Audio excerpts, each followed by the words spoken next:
Kumusta po kayong lahat? Bago tayo mag-umpisa, shout out muna kay Sir at Bariotic 3057. Dear Miss Love, ako nga pala si Carlo. Hindi ko ho tunay na pangalan. 21 anyos. Working student sa isang university dito sa may Baguio. Mahirap lang kami kaya kahit weekend, tumatanggap ako ng racket. Kung minsan tagalinis, kung minsan runner, minsan naman driver kapag available ang tricycle ng kapitbahay.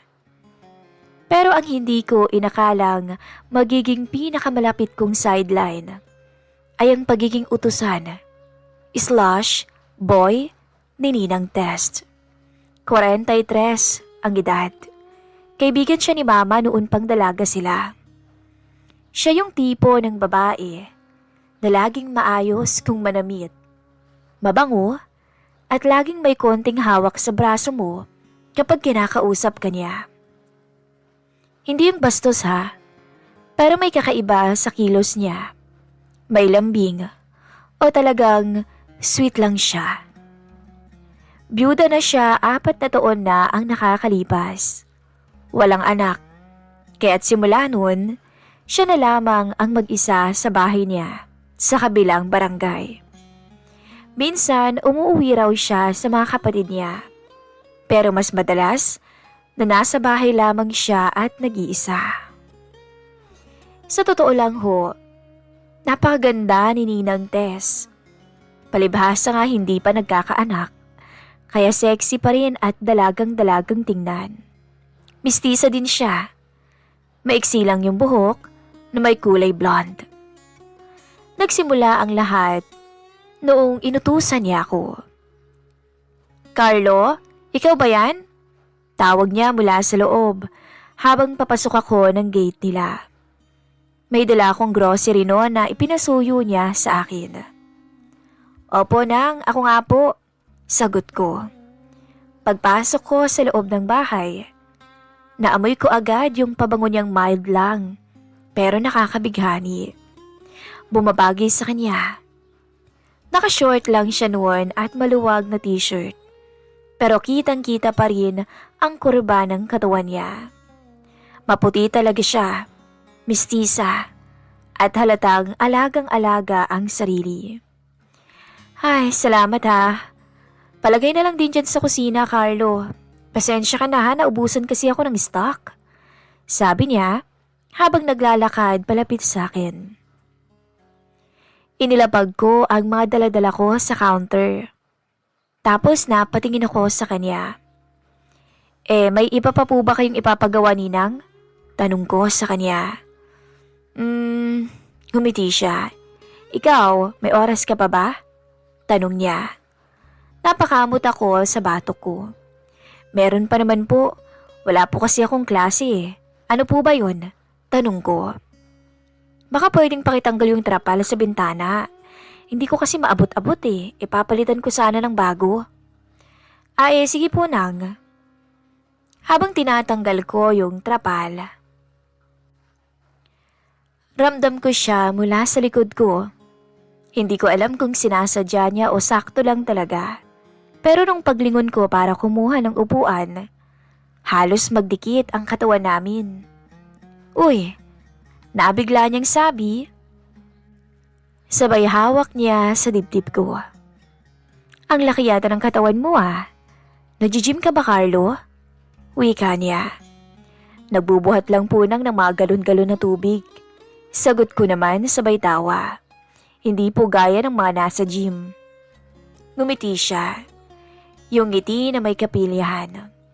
Epekto siguro ng pagiging masipag mo yan. Nagtagal pa ako roon ng halos 2 oras. Pagkatapos kong linisin yung bubong, paligid, pinakain niya ako. Habang kumakain ako sa lamesa, nakaupo lang siya sa harap ko at umiinom ng juice. Wala ka pa bang girlfriend? Tanong niya bigla habang hawak-hawak niya yung baso ng juice. Wala pa po nang, busy sa pag-aaral at racket. Sayang naman. Alam mo, Kung ka-age mo ko, baka pinormahan na kita. Sabay kindat pa niya. Napangiti ako pero nahiya rin. Ninang naman, ikaw pa poporma sa ganda niyong yan. Sus, ano ka ba? Binola mo pa ako. Pero seryoso. Guwapo ka, Carlo. Dati uhugin ka lang. Ngayon binatang binata ka na. Sigurado ka ba? Wala ka pang napapaiyak na babae. Wala pa hunang. Kung meron man sasarap lang. Biro ko dito. Ako, grabe kang bata ka. Sagot niya. Simula noon, lagi na akong pumupunta sa bahay niya para utusan niya. Parang boy ako. Lahat ng trabahong panlalaki, ako na ang gumagawa. Kung hindi nag-aayos ng bumbilya, naglilinis ako ng bubong o kaya nagkukumpuni ako ng mga sirang gamit sa bahay. Kapalit naman nun, lagi akong may pagkain, baon sa school at laging may lambing. Oo, napaka-sweet talaga niya. Minsan, may pagkakataon pa na sabay kaming nanunood ng Netflix sa sala. Sa isang upuan. Minsan magkadikit yung tuhod namin. Hindi naman niya inaayos. Minsan, humihilig siya sa braso ko kapag nanunood kami. May isa akong hindi makalimutan. Maulan nung araw na yon. Habang naghihintay ako sa pagtila ng ulan, niyaya niya muna ako sa loob ng bahay. Tara na, Carlo, basa ka na oh. Doon sa guest room may tuwalya. Magpunas ka muna. Pagbalik ko, nasa sala siya at nakaduster. Ang bilis mo sabi pa niya. Halika dito, tabihan mo muna ako, ang lamig no. Umupo ako noon sa tabi niya. Medyo nag-aalangan pa. Tumingin siya sa akin. Carlo, naiilang ka ba sa akin? Tanong niya. Hindi naman ho nang. Medyo lang po. Napapangiti kong sabi. Hinawakan niya yung braso ko. Relax ka lang.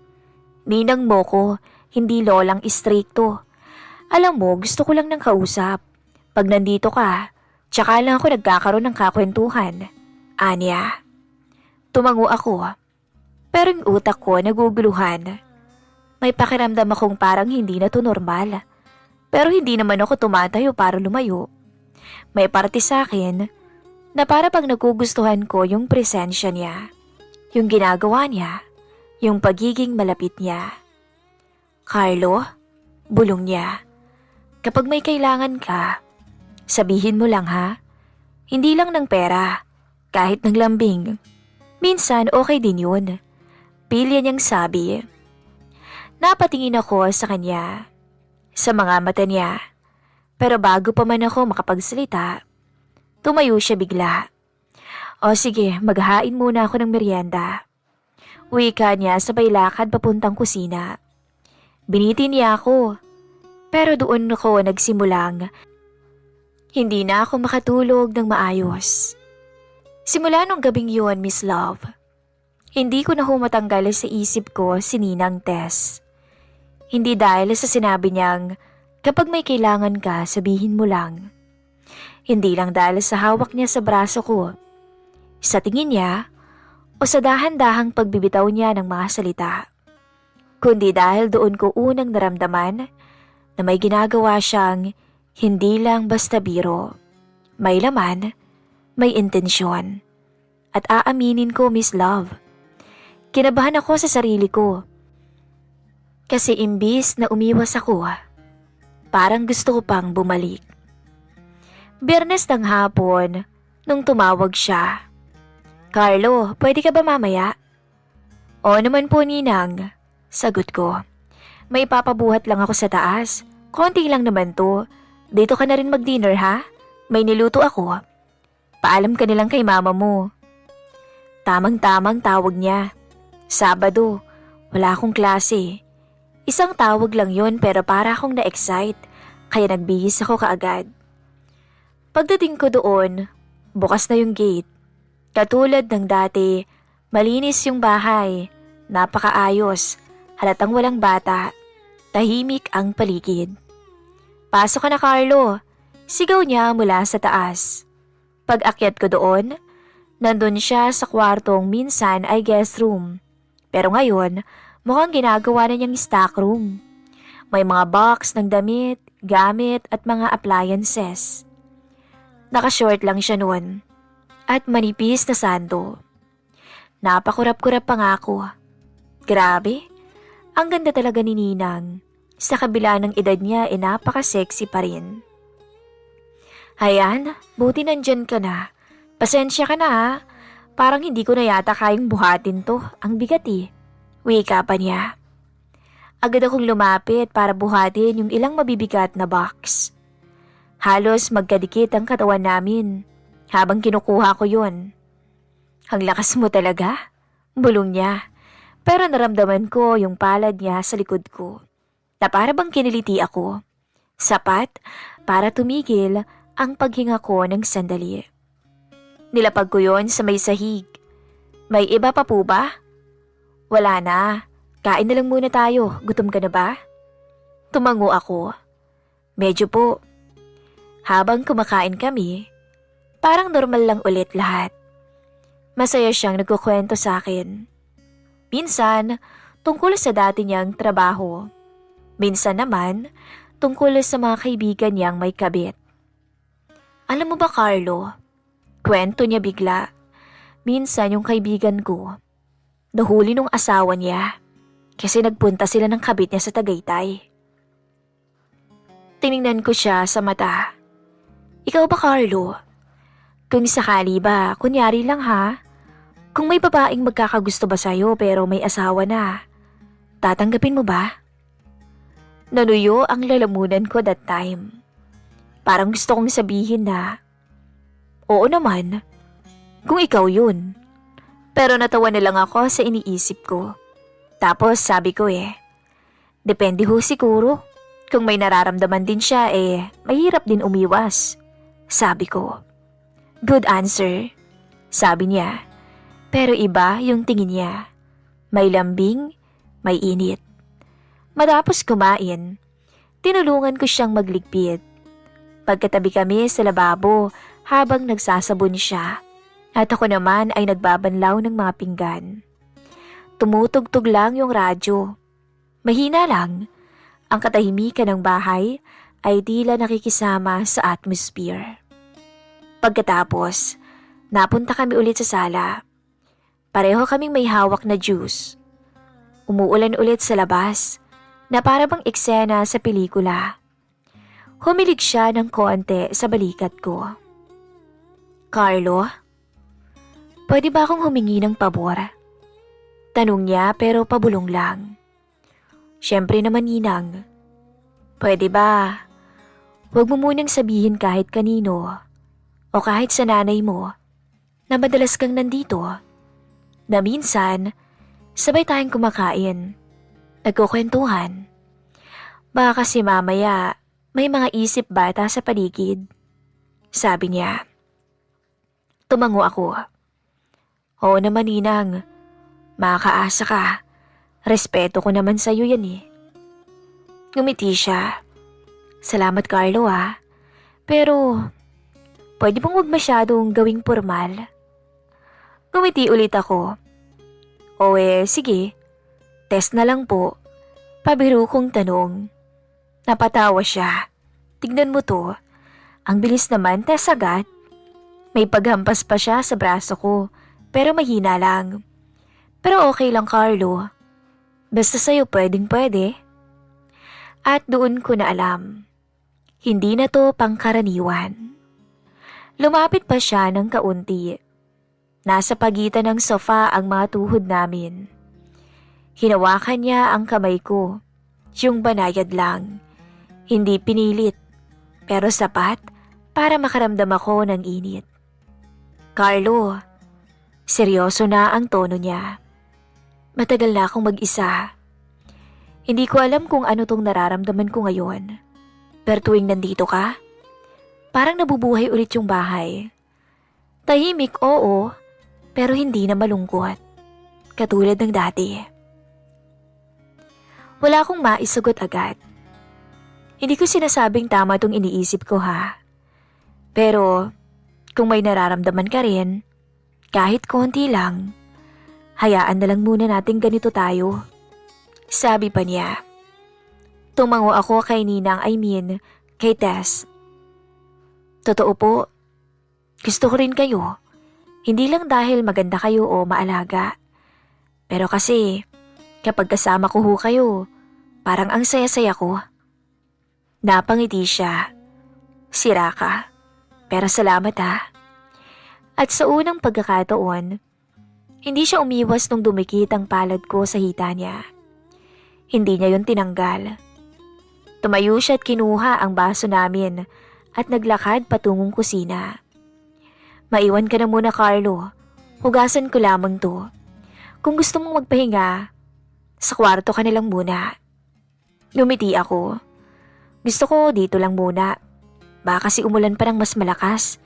Mas okay kung hindi ako makakauwi. Yun ang nasa isip ko. Lumabas siya ulit. May hawak na towel. O kung gusto mo, dito ka nilang muna matulog. Gabi na rin naman. Ayokong mabasa ka pa sa daan. Sigurado po kayo? Tanong ko. Lumapit siya. Hinawakan ang kamay ko ulit. Sigurado ako. At Carlo, salamat ha. Kasi kahit ganito lang, nararamdaman kong babae ulit ako. Nagkatitigan kaming dalawa. Wala nang biro, wala ring ingay, na para bang kaming dalawa lang sa mundo. Gabi na pero maulan pa rin. Tahimik yung buong paligid. Sa labas, rinig na rinig ang tuloy-tuloy na pagbagsak ng ulan sa bubong. Pero sa loob ng bahay, kakaibang katahimikan ang bumabalot sa amin. Nasa sofa ko, hawak pa rin ang towel na inabot ni Tess. Habang siya naman ay nasa may hagdan, nag-aayos ng kortina na parabang pilit pa rin nagpapakabisi. Pero halatang pareho naming alam na may tensyon sa pagitan naming dalawa. Walang nagsasalita ng diretsyo tungkol sa nararamdaman namin. Pero nandun na, hindi na kailangan ng malalalim na salita. Carlo? Tawag niya habang pababa ng hagdan. Naayos mo na ba yung unan at kumot mo? Oo, Tess. Sagot ko sabay ngiti. Okay na po. Tumigil siya sa harap ko. Naglakad papalapit. Naka-oversize na t-shirt na lang siya. Mukhang pantulog at ramdam kong komportable siya. Doon siya tumabi sa akin sa may sofa. Mas malapit kaysa sa dati. Ang lamig no? Bulong pa niya habang pinapahiran ng towel ang buko. Medyo napapailing ako sa kiliting dulot ng mga palad niyang marahang dumadampi sa batok ko. Napangiti siya. Bumaling siya, humarap ng bahagya. Wala nang espasyo sa pagitan naming dalawa. Parang hinihintay na lang kung sino ang mauunang kumilos. Tumingin ako sa kanya. Sa mga mata niyang parang nanunukso pero may pangungulila. Tess, mahinang sambit ko. Wala naman pong makakarinig. Wala rin namang ibang tao. Pero gusto ko lang sabihin, yung matagal ko nang nararamdaman sa inyo. Hindi siya sumagot agad. Tiningnan niya lamang ako. Yung tingin na para bang naghahanap ng kumpirmasyon, hindi ng pahintulot, kundi ng katapatan. Alam mo ba, Carlo? Bulong niya. Hindi ko inakalang mararamdaman ko pa to. Yung may magpapakilig ulit sa akin. Yung tipong titingnan lang ako o titingnan lang ako. Parang sapat na. Nilapit ko yung kamay ko sa kamay niya. Wala po akong intensyon na saktan kayo, Ninang. Tess. Pero gusto ko kayong alagaan kapag nandito ako. Gusto kong pasayahin kayo. Napapikit siya saglit. Ang sarap mo namang magsalita, Carlo. 'Di ba sabi ko sa'yo, minsan okay lang bang maglambing?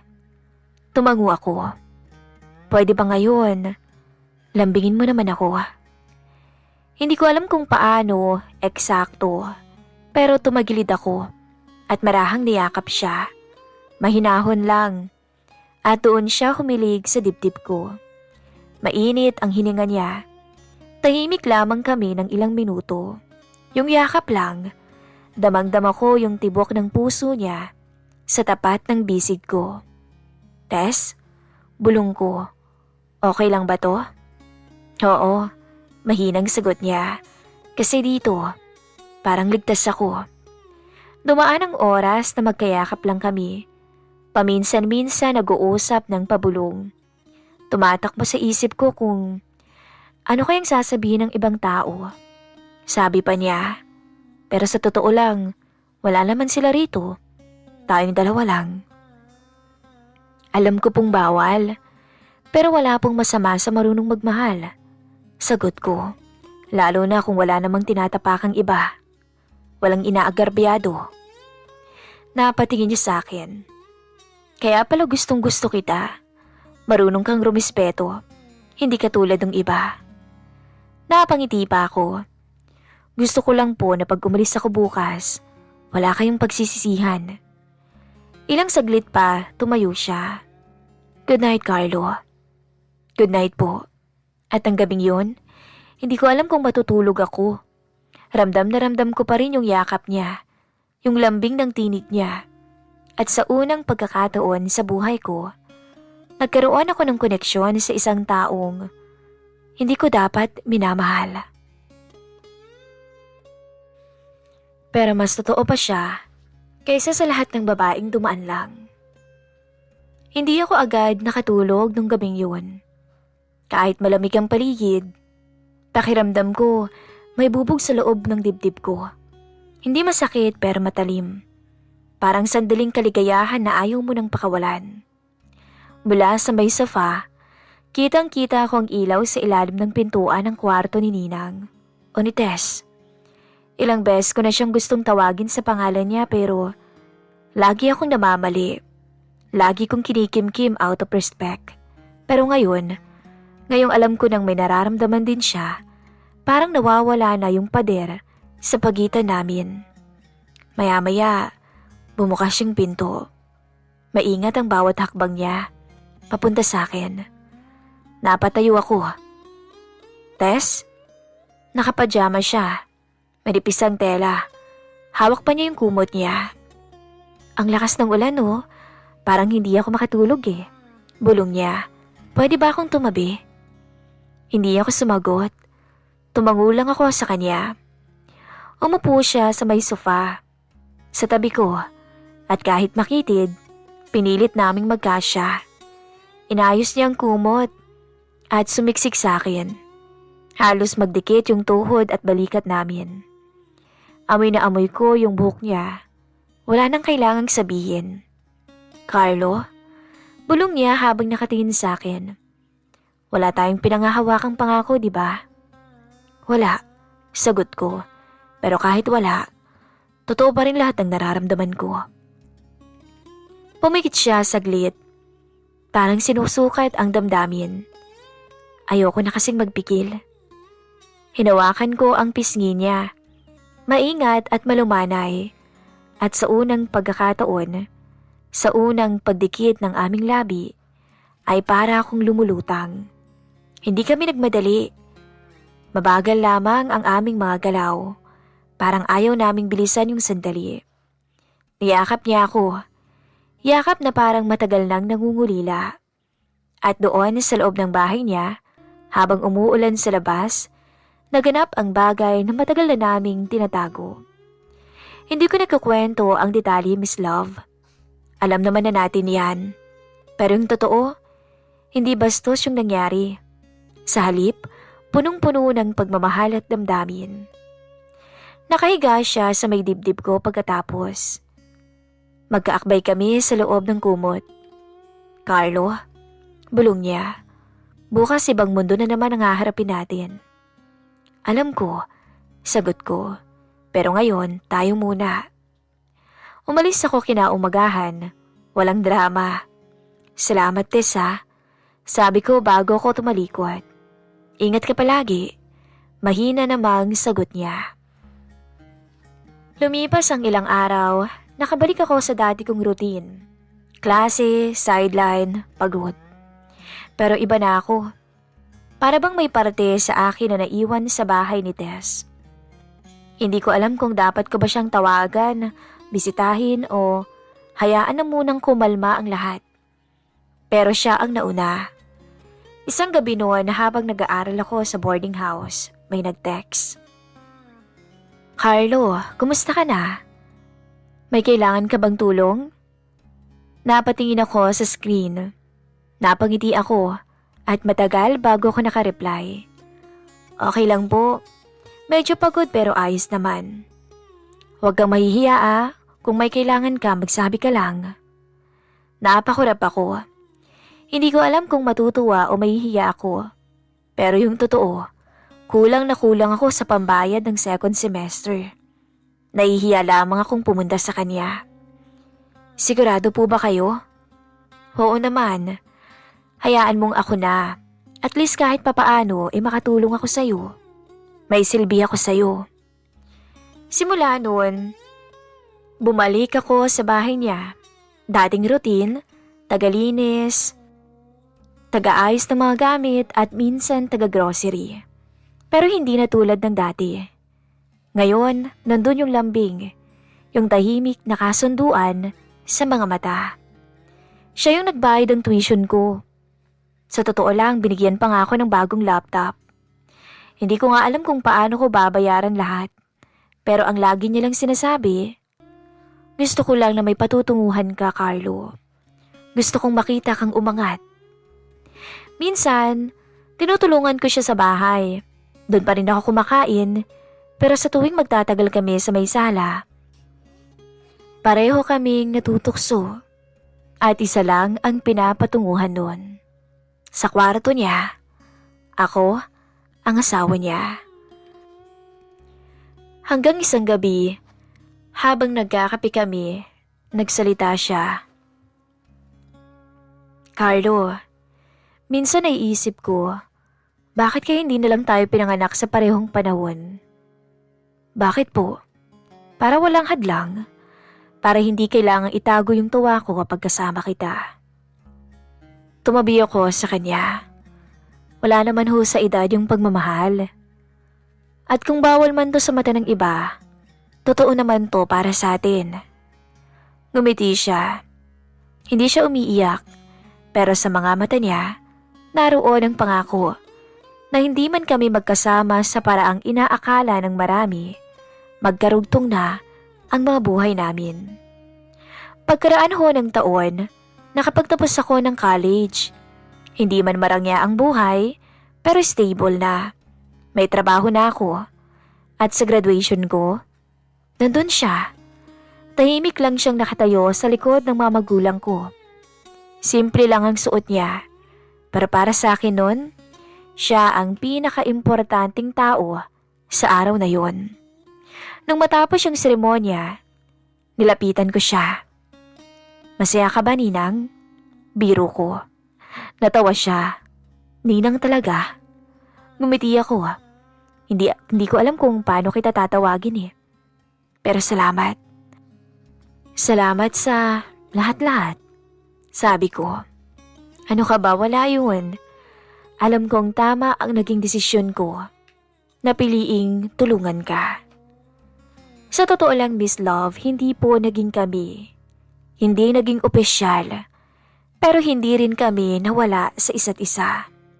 Hanggang ngayon, nagkakausap pa rin kami. Pero sabi nga niya, kapag dumating yung araw na magmamahal na ako ng totoo, okay lang sa kanya. Nakahanda siya. Ang kwento kong ito, Miss Love, ay hindi ko ho kinakahiya. Kundi, treasure ito para sa akin. Hanggang dito na lang po at nagmamahal, Carlo. Maraming salamat po sa pagbabahagi ng inyong kwento. Sa mga nais pong magkomento at magpa-shoutout, mag-comment lang po kayo. Salamat at mag-iingat po kayong lahat.